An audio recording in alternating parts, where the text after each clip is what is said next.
Yung mga kalapare, ngayong araw to, turuan ko na yung apat na yung bird na naka-SDR ng trapping and viewing sa kulungan. And kanina nga nagpa-apply ako ng mga tires natin dahil almost 1 week na akong hindi nakapagpalipad sa kanila. Ngayon ko lang sila napalipad dahil nga sisimulan ko na magturo sa mga young bird natin na naka-SDR, yung ang apat na young bird. Turuan na natin sila mag-trapping and viewing. And meron tayo ditong isang matigas na ulong ibon na ayaw pang pumasok.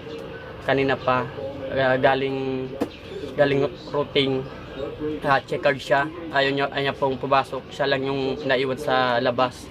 Ay, ito siya, pakita ko sa inyo.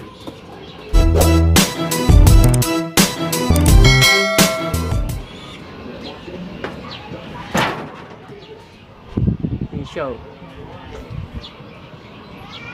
Kanina pa siya dyan. Kaya ang ginagawa ko sa bagay niya na kalapate, tinuturuan ko ng leksyon ang gagawin natin dyan, dahil dyan sa kinakapwestuhan niya, dyan ko ilalagay yung apat na young bird. Natuturuan natin ng viewing and trapping. Isasarado ko na yan kapag hindi pa siya pumasok, and mamayang hapon ko na siya papapasukin dyan para maramdaman niyang pagod sa labas ng sobrang init. Pare, nandito na nga ako sa loob ng flyers loop, at yung checkered kanina, lumipad siya nung sinusubukan kong papasukin dito sa flyers loop. Dahil nga ayaw niya pang pumasok, ang gagawin natin sa kanya, papahaya lang natin siya at mamayang hapon ko na siya papapasukin. Wala pa siyang inom at nakakunting patuka na siya kaninang umaga, pero hindi pa siya umiinom. Gagawin ko sa kanya, hindi ko siya papapasukin, and mamayang hapon ko na siya dito papapasukin sa loob para at least maramdaman niya yung pagod sa labas na sobrang init, mga kalapare. Tignan nyo, sobrang init niyan dito alas 10 na ng umaga. And ilalagay ko na tong apat na young bird dito sa viewing area. Dito ko sila inalalagay, mga kalapare. Dito rin sa pinapasukan ng ng mga kalapati natin pag galing routing. Ang ginagawa ko lang, inilalagay ko dito sa loob and tinatakban ko ng isang kapirasong plywood ito dito, and nilalagayan ko lang ng angkla para hindi mahulog. And almost mga 1 week ko sila dyan na nilalagay, araw-araw yan, every morning, para makabisan nila yung pagpasok dito, pagpasok sa loob, para hindi sila mailang dito sa nakaharang. Yun, ilagay na natin sila. Nasa na yun? Ito, yan, isang yan, at ito, and ito, and yun isa. Yan, apat na yan. Tara, ilagay na natin. Isa-isa lang natin.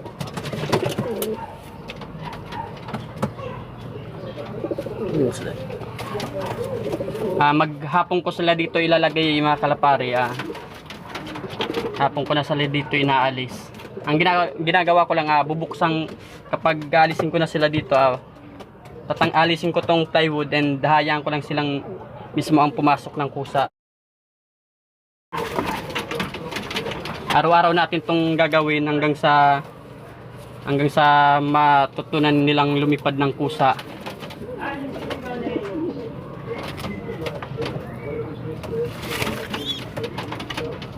Ito palang trapping area, mga kalapari, sariling gawa ko lang to.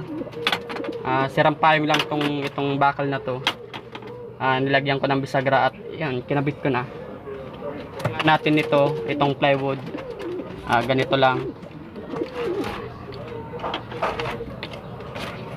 And angklay natin nitong isang kapirasong kahoy para hindi sila agad pumasok.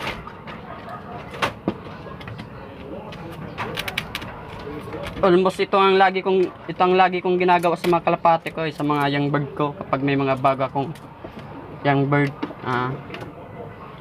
Okay naman siya, walang nag-overplay dito sa akin kapag ganyan ang ginagawa ko.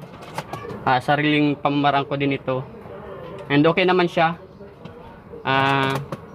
Helpful naman siya dito sa kulungan ko. And wala pa naman yung bird na nag-overfly dito sa akin. Ganyan nga ang itsura nila mga kalapare kapag nailagay ko na dyan sa viewing section. Yun. Nakikita rin nilang paligid dito. And dito rin sila lalabas at papasok kapag tinuruan na natin silang lumipad ng kusa. Ito. Buksan lang natin 'to. Kapag tuturuan na natin silang lumipad. Ito na nga yung kalaparing checkered na. Kaninang ayaw pong pumasok, ngayon nagpipilit na pumasok. Yun. Ang gagawin niya lang yan hanggang mamayang hapon. Hanap siyang pwedeng pasukan. Dahil nga matigas ang ulo niya, narapatan niya sa kanya. Dapat malaman niya na dapat pala kanina pa siya pumasok nung hindi pa sarado yung flyers enter natin. Later. Mga kalapare, alas 4 na ng hapon, and tulad nga ng sinabi ko kaninang umaga, tuturuan ko na tong 4 na yung bird na nilagay natin kaninang umaga sa trapping, and bago natin yan gawin na magpapalipad muna tayo ng mga flyers dahil alas 4 na nga po na yung daily routing pa rin. And yun, tara. Yun nga ibon kanina nga mga kalaparing matigas ang ulo. Ito na siya. Di ko nga pinapasok dahil nga sobrang tagal pumasok. Ganyan ang ginagawa ko kapag hindi agad pumapasok dito sa loop. Di ko muna pinapasok para maturuan natin siya ng leksyon, and para sa mga susunod natin na palofly, pumasok na siya agad. And kanina pa siya dito, paikot-ikot sa loop, naghanap ng mapapasukan. And then isasabay na natin siya sa pagpapalipad ngayon sa mga flyers natin.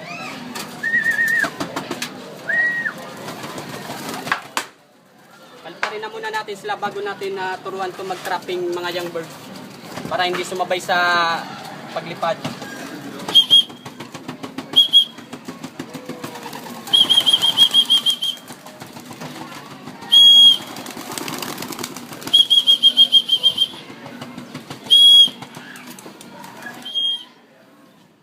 May isa na naman pala mga kalaparing ng itlog dito.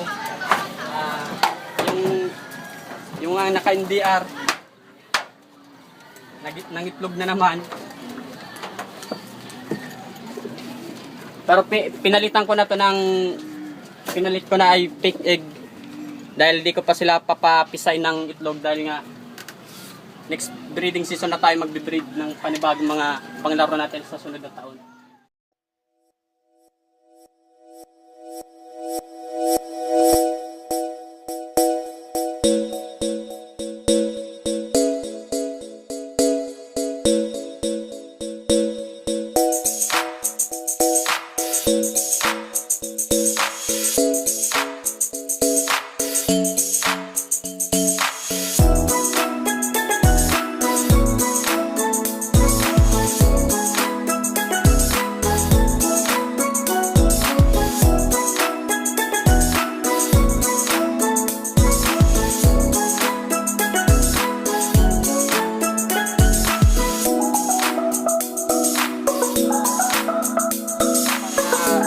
Natin silang mag-trapping, para kung paano sila mag-trapping dito sa taas.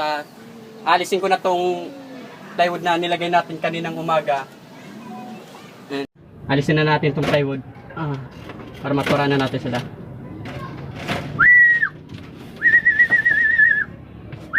Antay lang natin munang sila mismong kumusang pumasok para malaman nila kung paano pumasok sa trapping. And yun, para masanay na. Ito nang isa sumusubok ng pumasok.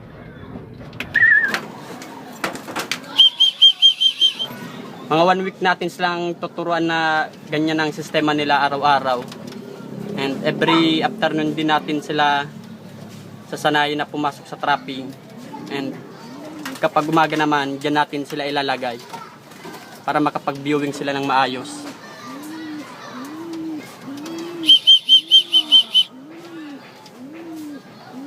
Ayaw pong pumasok. Yun, yung isa sumusubok na.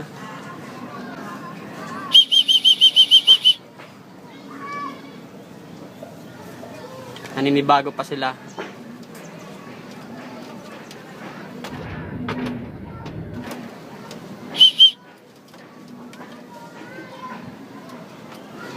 Subukan natin tawagin.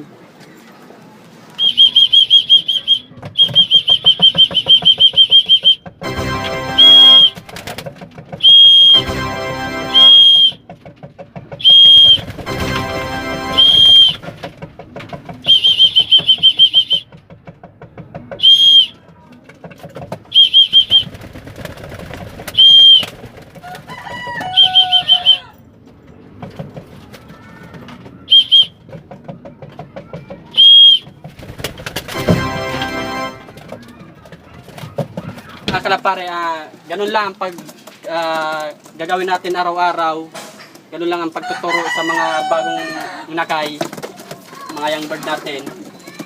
Doon lang, mabilis lang na mabilis lang silang pumasok nung tinawag na natin nung magpapatuka na tayo dahil 4:30 na ng hapon, and yung mga pinalipad ko kaninang mga flyers, nagsibaba na rin sila. Dito kasi sa area namin mga kalapara, hindi ko nakukumpleto yung 1 hour fly na ginagawa dapat sa mga flyers. Makita nyo naman sa aming area, merong hotel na mataas na talagang natapuan nila. At kaya most na ginagawa ko kapag ganyan na lagi lang ako self-toss, mid-toss sa ibang lugar para at least doon na abutin sila ng oras sa liparan and mas masanay sila sa malayo. Ginagawa ko lang tong pagpapaloply para matagtag ang kanilang pangatawan at hindi naman lagi nasa kulungan lang. And araw-araw ko yan ginagawa. Hindi ko na iniisip kung ilang minuto o oras ang inaabot nila, pero sinusubukan ko pa rin na talagang abutin sila ng isang oras sa liparan dito sa aming area. And yun, patukayin na natin sila.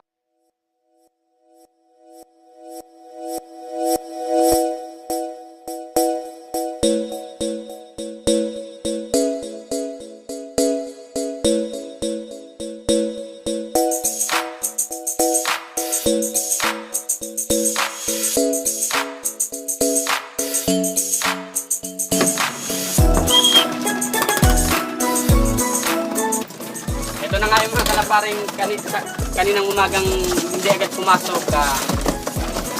Gutom na siya. Mabilis na siyang pumasok ngayong hapon dahil kaninang umaga pa nga ito sa labas. Hindi ko pinapasok. Siguro naman sa mga susunod natin na magpapa-routing, baka bumilis na itong pumasok sa traffic. Ganun lang ang ginagawa ko kapag medyo matigas ang ulo ng kalapati kapag ayaw pumasok agad sa traffic.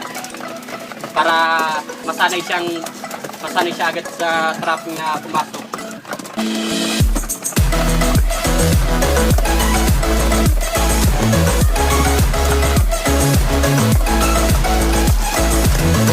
Ang mga itlog na pinag-iipon ko mga kalapare, itatapon ko na to dahil medyo nangangamoy na sila. Yung iba nga inuna ko ng tinapon dahil cook na nga yung iba at medyo maasim na sa pang-amoy. Nga mga kalapare, tapos na nga ang unang araw na pagtuturo ko sa 4 na young bird kanina umaga. And every day ko na yung nagagawin, siguro mga 2 weeks or 1 week. Tignan natin kung mabilis sila sa maturuan sa trapping and kung gaano sila bilis ma-memorya tong lugar natin. And yun nga, please support local video vlogger. Kung naligaw ka man dito sa video na i-view mo na to, please like, share, subscribe na rin dito and hit mo na rin ang notification bell para lagi kang updated.